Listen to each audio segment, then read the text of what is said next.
Welcome back into another episode of the Spaceman 2.0 Phoenix Truth Rising Show, here to help you grow in knowledge and wisdom of truth, and the truth will set you free. So we're going to get right back into finishing off the last part where the Pharisees were trying to see if the Sabbath wasn't a day you should keep holy, and he was basically admonishing them with the logic and wisdom of truth. And there was a man there with a withered hand. So we're going to continue on that story, and then we're going to get into why Judas Iscariot was a martyr and what truly was told about him and why it caused his death. And since Christ came last at the age of Pisces, we'll just leave the background as the fish swimming around for your mind to pursue, following them in meditational form. So with that being said, let's continue on. He responded to them, "You hypocrites! If you had eyes, ears, and understanding, you could see, hear, and understand, but you are blind and without understanding, for you lack the knowledge to see, hear, and understand nature. And you also lack the enlightenment regarding the laws of the creation to enable you to see, hear, and understand that the creation does not keep Sabbath day holy. Every day the creation turns the stars in the sky, controlling the sun, the winds, and the rains, feeding all creatures upon the earth.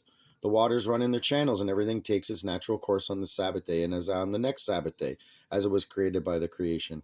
But is it not man more than all creatures and plants, since he is Lord above them all when he adheres to the true laws? You generation of serpents, you distorters of the scriptures, who, because of your own greed for money and power, spread false teachings. Who among you, if he has a single sheep and it falls into a hole on a Sabbath day, would not seize it and pull it out?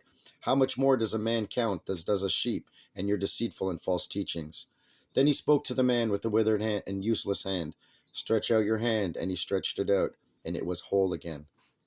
The Pharisees went out again and took counsel as to how they could murder Emmanuel, since he exposed their lies and false teachings, and more so, did so in front of all the people. When Emmanuel heard these intentions, he went away. Many followed him, and he healed all who were in need of healing.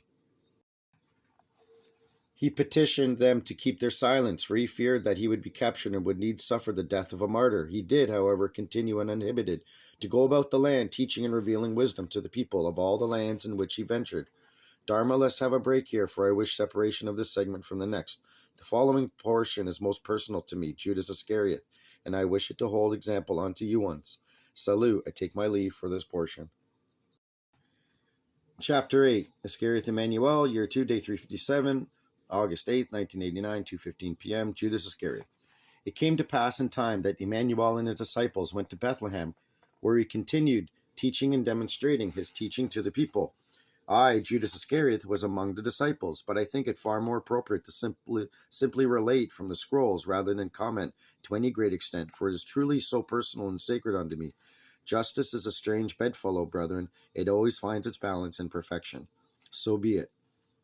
Judas Iscariot had become disloyal to the teachings of Emmanuel, and he followed only his desires. He secretly gathered up among the listeners of Emmanuel gold, silver, and copper in his money bag, so that he could idly indulge in his lifestyle. But it came to pass that Judas Iscariot, the son of the Pharisee Simon, informed Emmanuel of the abuses of Judas Iscariot, because he hoped he would be paid for this information.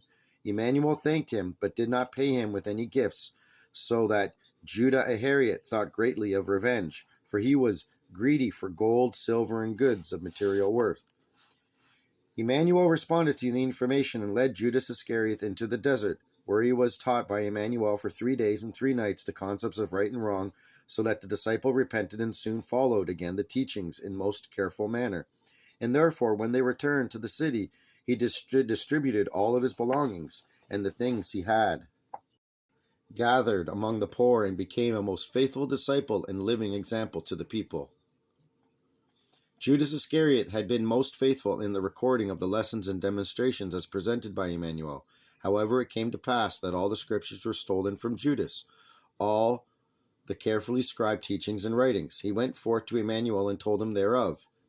Emmanuel rebuked him and said, "Verily, verily, I tell you, Judas Iscariot, you will have to suffer far worse things than having been robbed of your writings about my teachings and my life.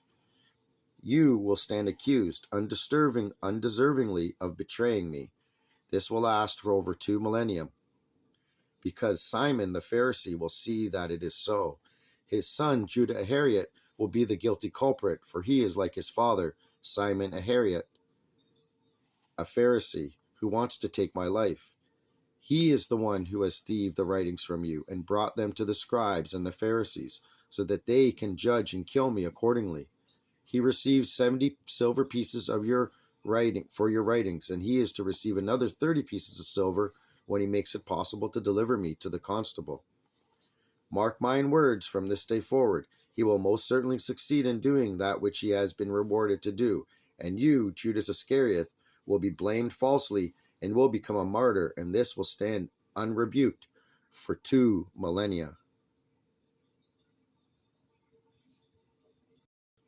Now put the remorse aside, for you will write down my teachings and all about my life a second time, and add it onto it far into thy future.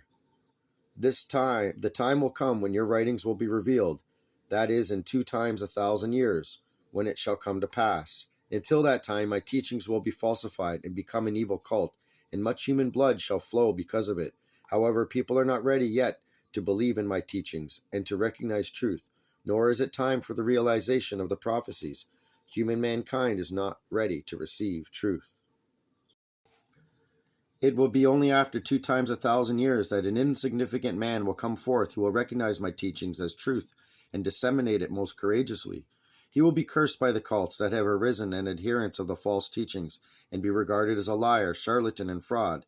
Even his lifeblood shall be spilled, as will that of his innocent family and friends. So shall it come to pass in that time of the prophet's predictions, when the final prophecies are coming to completion. But as for you, Judas Iscarioth, you will be undeservingly reviled as a traitor, and will be condemned, for this is what the falsity of the priest and the ignorance of the people desire. But disregard this and continue on our mission, for the teaching of truth demands sacrifices of self-indulgence and personal displeasures. Know that thy name shall be cleared in its proper sequence.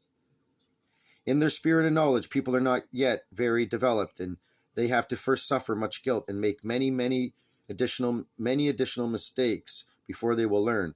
They must gather knowledge and wisdom in order to recognize truth.